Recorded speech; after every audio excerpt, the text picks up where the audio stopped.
Assalamualaikum warahmatullahi wabarakatuh. Selamat malam teman-teman semua, pemirsa YouTube Ulfa Nalara yang saya hormati, yang saya cintai, yang saya sayangi.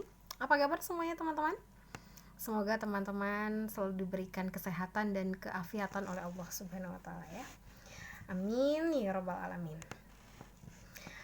Bagaimana kabar teman-teman hari ini?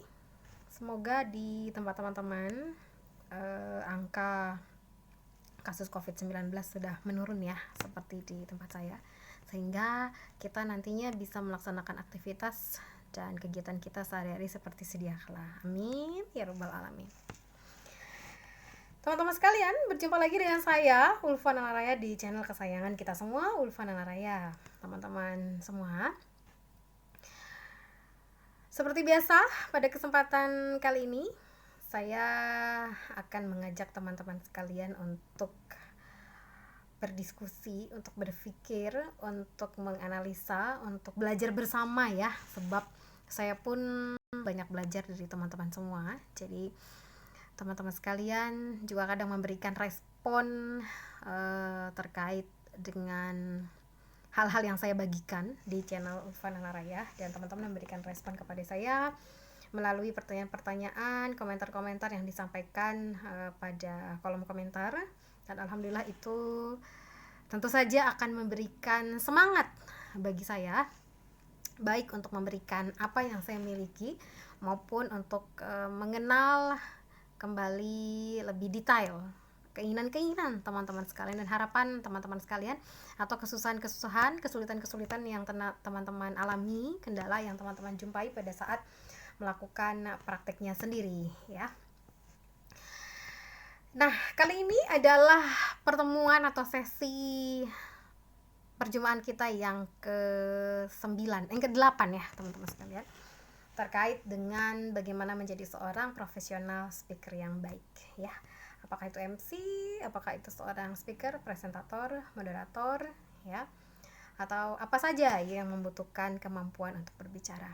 Memang pada segmen-segmen tersebut ada hal-hal yang sedikit berbeda. Misalnya pada saat menjadi MC, lalu pada saat menjadi seorang speaker, lalu pada saat menjadi seorang presentator ataupun moderator, itu kadang-kadang juga mempunyai beberapa perbedaan.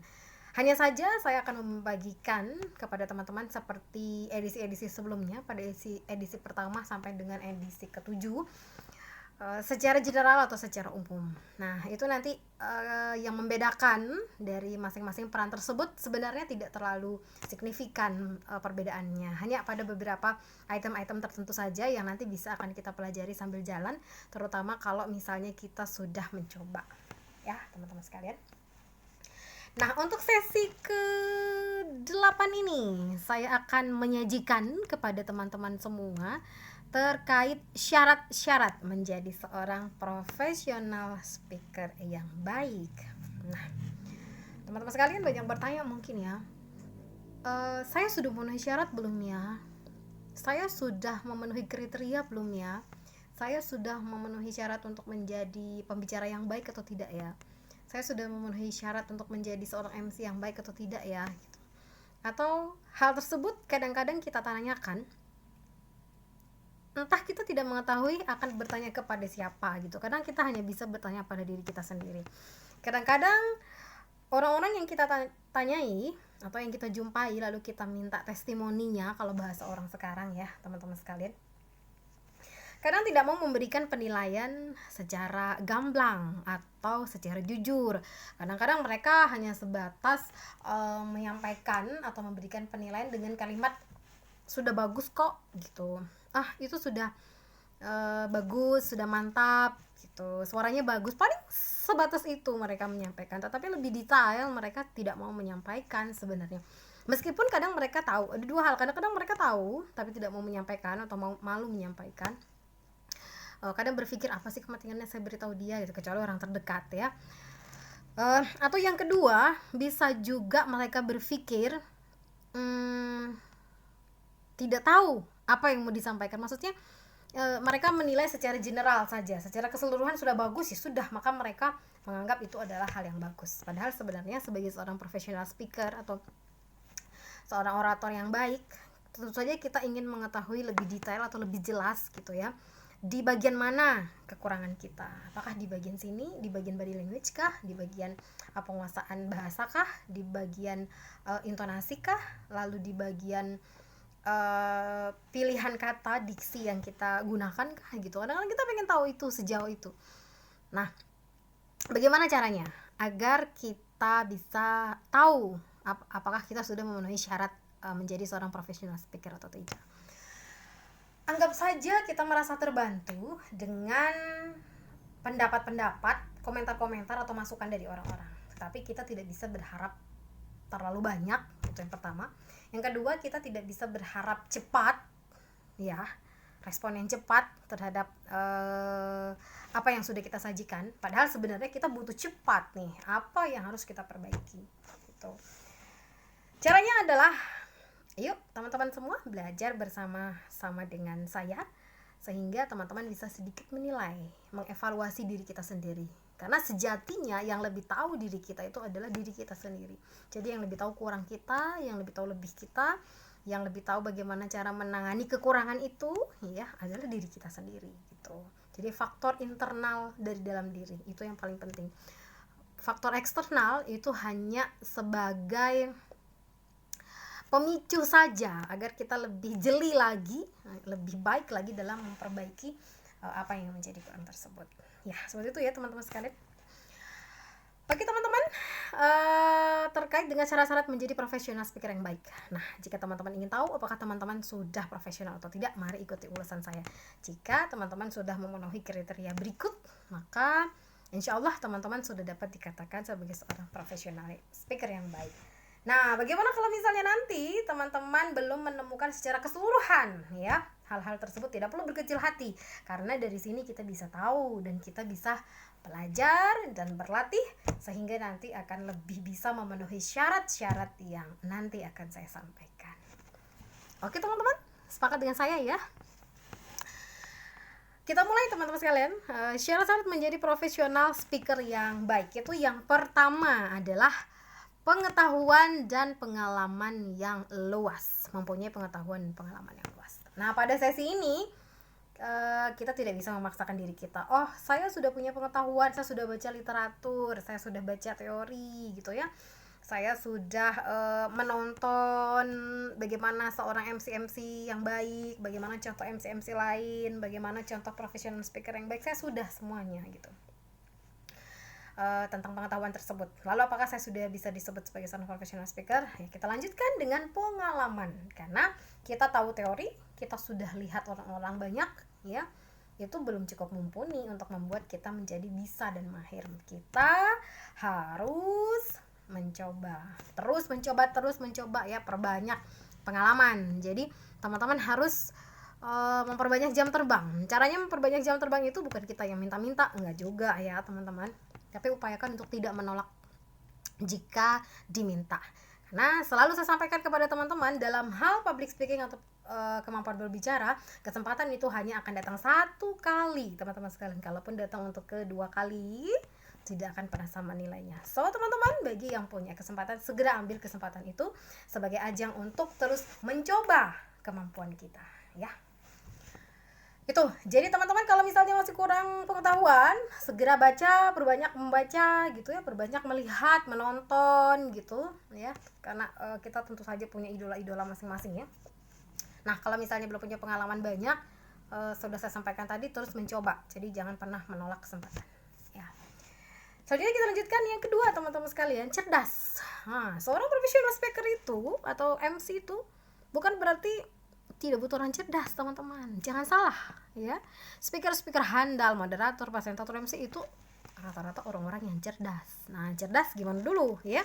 Cerdas itu bukan berarti kita harus bisa semua hal, kita harus tiba-tiba menjelma menjadi seorang malaikat yang perfect, yang segalanya itu bisa gitu, enggak juga teman-teman sekalian. Cerdas ya, cerdas di bagian yang saya maksud adalah cerdas untuk menangani acara ya.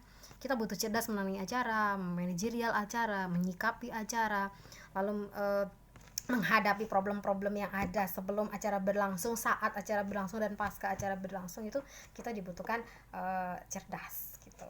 Nah, selanjutnya cerdas yang bagaimana lagi? Cerdas untuk mengetahui konten acara tersebut atau jenis acara tersebut, maksud dan tujuannya.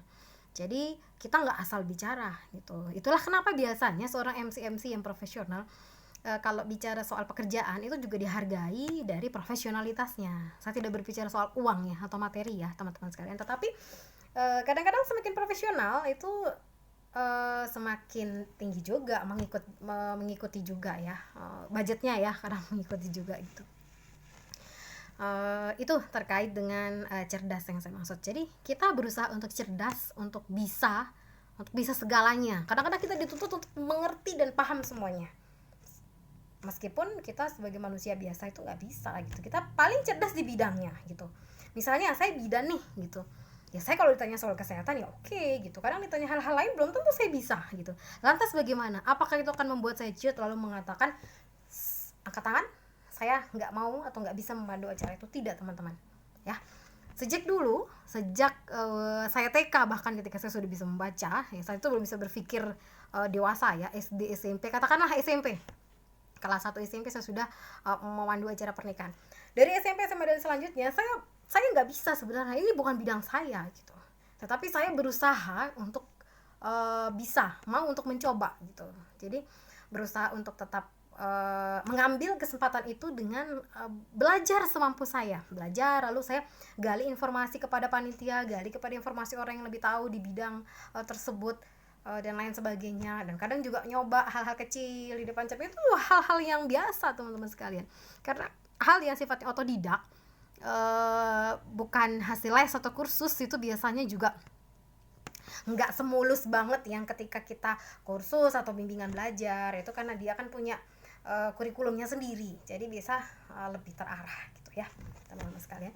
Jadi kalau misalnya yang pemula gitu, kalau misalnya mau belajar otodidak pun sudah punya bakat, silakan gitu, bisa belajar bersama-sama teman, bisa belajar mencontoh, atau bisa belajar dari channel YouTube Ulfa Nalaya dan channel-channel yang lainnya ya teman-teman sekalian gitu. Tapi kalau sekiranya pemula yang sekiranya teman-teman masih malu gitu untuk mengawali atau memulai, bahkan bingung mau dari mana gitu, boleh ya bergabung bersama Nalarai Group gitu di kelas Bicara Ulfa. Boleh ya teman-teman, boleh, nanti bisa dikontak di kolom komentar atau nanti bisa menghubungi melalui admin ya. Selanjutnya teman-teman sekalian, di poin yang ketiga ya, bagaimana menjadi professional speaker yang baik. Syarat menjadi professional speaker yang baik itu adalah rasa humor ya, atau sense of humor ya. Sifat ini menjadi penting teman-teman setelah cerdas. Kenapa? Begitu banyak orang yang cerdas luar biasa ya, perfect luar biasa dari segi ilmunya, tatanan bahasanya, intonasinya, tapi tidak punya sense of humor. Meskipun nggak semua acara dibuat humor, bukan berarti kita humor lalu kita disuruh ngelawak di acara, enggak teman-teman gitu. Humor itu apa gitu ya. Kadang-kadang seseorang lebih suka ya, kita semua lebih suka melihat orang yang menyenangkan ya. Orang yang humor itu biasanya lebih menyenangkan. Dari mana bisa dilihat? Biasa dari tatapan matanya, dari senyumannya, dari body language-nya ya, dari cara bicaranya, dia menyenangkan. Itu sebenarnya sudah sense of humor yang saya maksud ya, bukan ngelawak gitu. Misalnya pada saat menyapa orang, kan kita bisa begini, selamat datang diucapkan kepada Bapak Ibu hadirin tamu undangan. Kami haturkan ucapan terima kasih atas kehadiran dan doa restu Bapak Ibu sekalian. Semoga kehadiran dan doa restu Bapak Ibu sekalian mampu menjadi penyemangat bagi kedua mempelai dalam mengarungi kehidupan berumah tangga. Enak kan? Lumayan enak lah teman-teman sekalian ya, kalau di mikrofon itu sudah lumayan enak. Tapi lihat muka saya tadi yang datar ya, yang sama sekali bisa dibilang gak ada sense of humornya sedikit pun ya. Suaranya sudah enak, kalimatnya sudah nyaman, tetapi tetap kurang enak dilihat gitu. Karena kita dilihat itu dari satu packaging, jadi nggak bisa cuma didengar suaranya saja, atau cuma dilihat mukanya saja, atau cuma dilihat kostumnya saja seperti ini. Nggak bisa teman-teman, jadi dilihatnya itu satu paket. Nah, gimana caranya? Misalnya akan menjadi lebih indah ketika orang tersebut adalah pribadi yang menyenangkan, yang punya sense of humor. Coba misalnya, selamat datang dihaturkan kepada Bapak Ibu hadirin tamu undangan yang baru saja tiba di lokasi resepsi pernikahan Ulfa dan Didul Haq. Kami persilakan Bapak Ibu untuk menempati tempat duduk yang telah disediakan. Sebelumnya kami atas nama keluarga mengaturkan ucapan terima kasih tak terhingga atas kehadiran dan doa restu Bapak Ibu sekalian.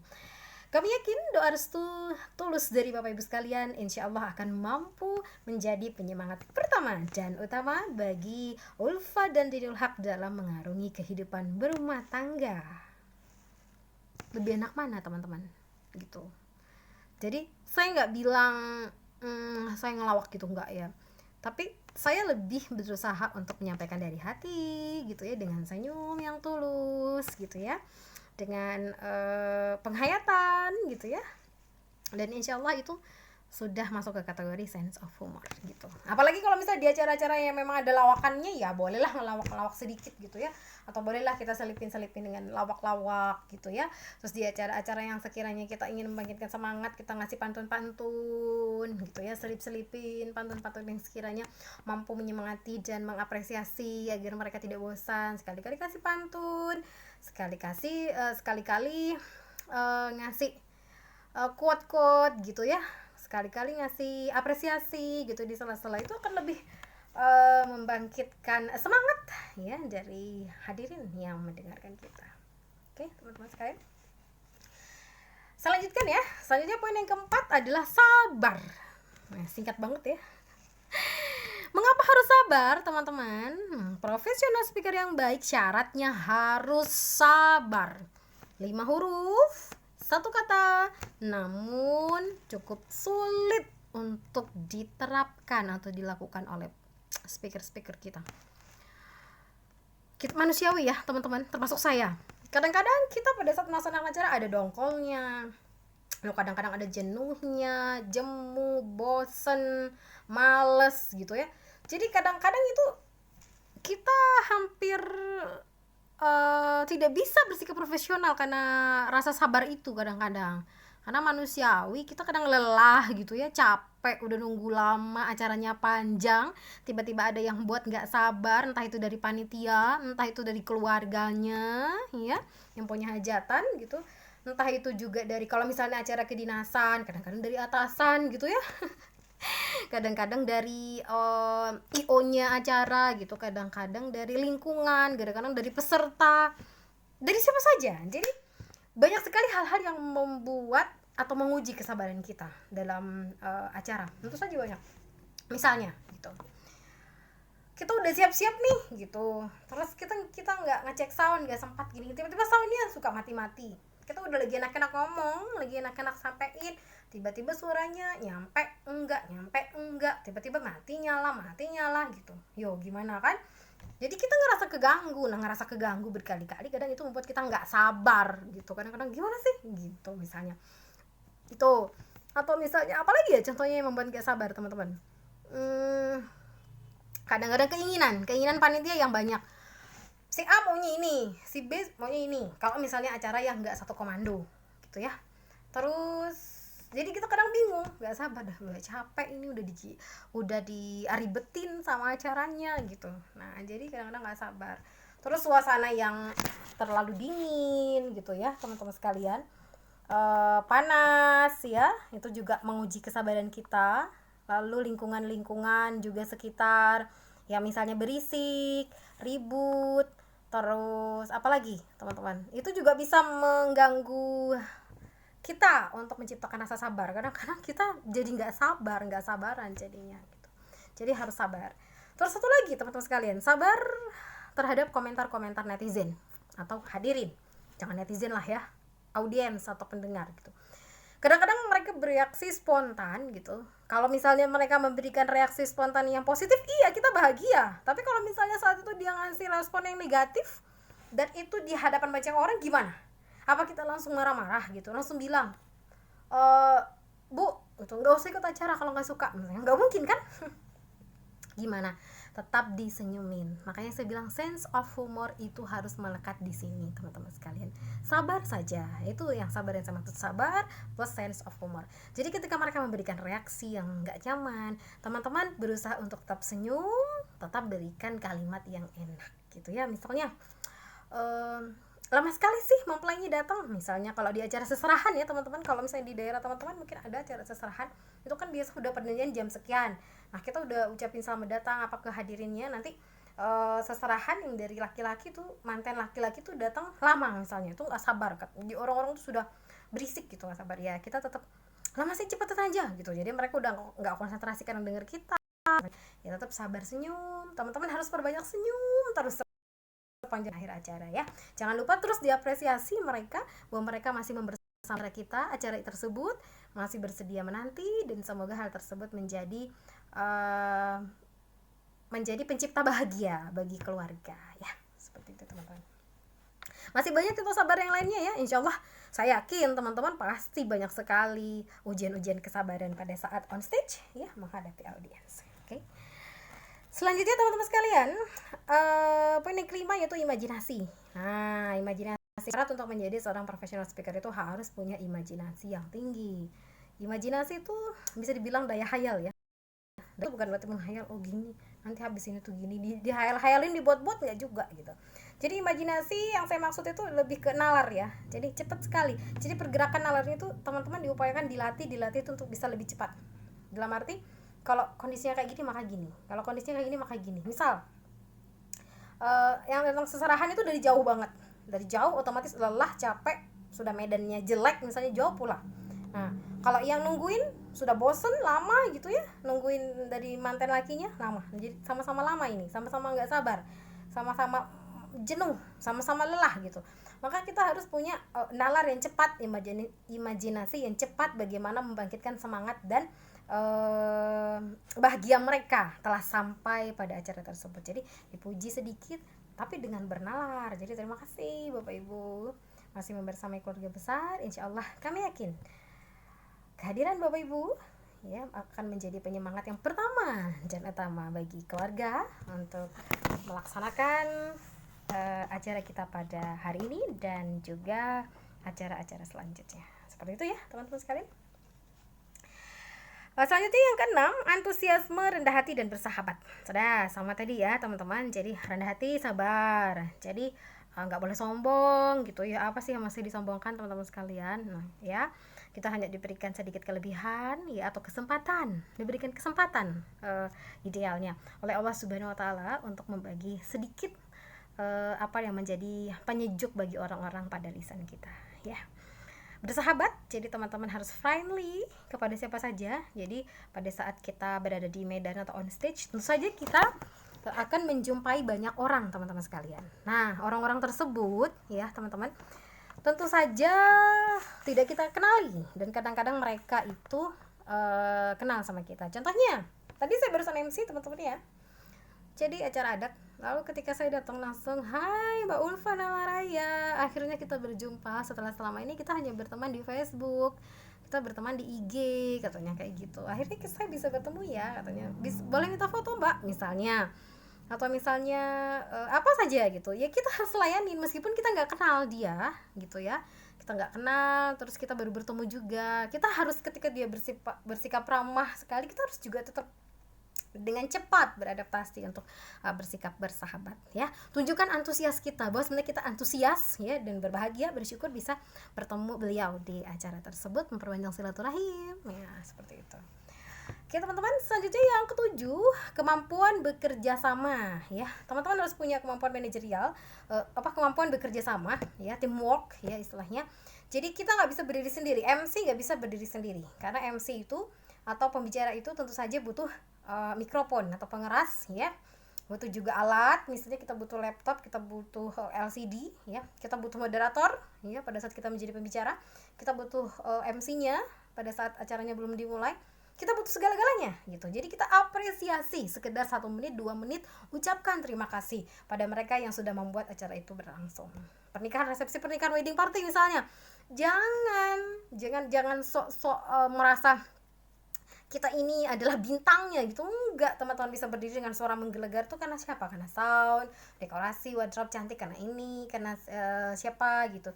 Lalu cateringnya, ya makanannya yang menyajikan dengan lezat, bergizi, higienis, semuanya lah diapresiasi meskipun hanya 1 atau 2 kali gitu ya, sesempatnya teman-teman.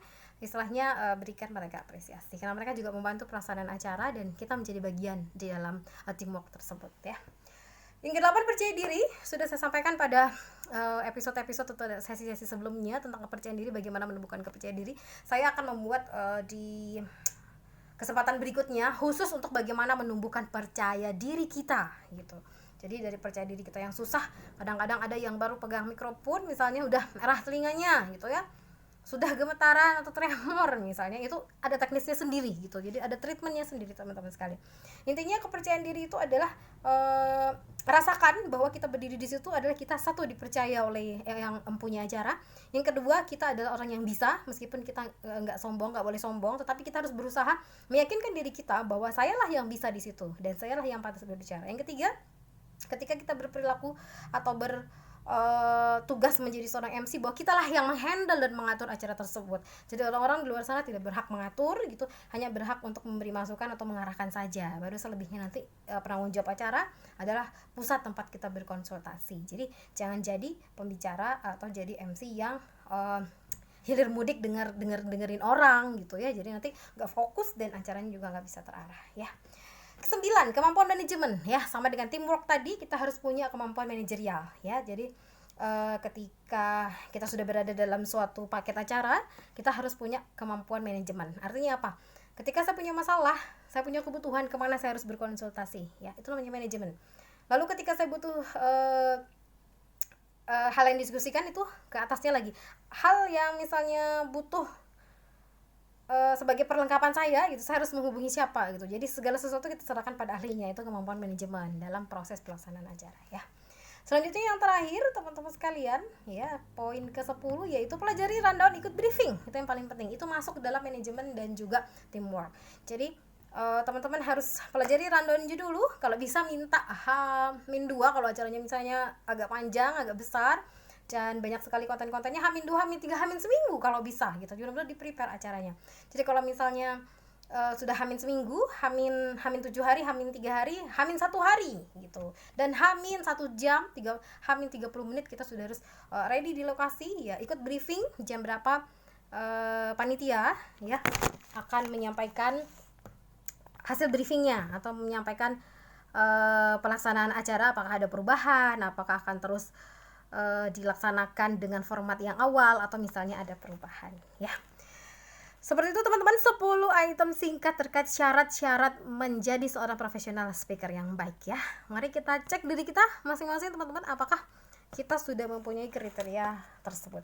Kalau belum teman-teman, mari mulai hari ini kita lengkapi diri kita agar bisa menjadi seorang profesional speaker yang baik. Intinya ujung-ujungnya adalah coba dan coba lagi ya, sehingga dari hasil coba itu kalau bisa teman-teman itu merecord. Jadi teman-teman bisa tahu kurang saya di mana, hal yang harus saya perbaiki apa, lebih saya apa, sehingga saya akan lebih mengedepankan kelebihan tersebut dan meminimalisir kekurangan tersebut serta memperbaikinya. Oke teman-teman sekalian, demikian dari saya untuk sesi ke-8 ini ya teman-teman sekalian. Semoga bermanfaat dan semoga apa yang saya sampaikan ini membantu teman-teman dalam mewujudkan tujuan teman-teman menjadi seorang profesional speaker yang baik. Terima kasih teman-teman sekalian. Sampai jumpa di sesi selanjutnya. Wassalamualaikum warahmatullahi wabarakatuh.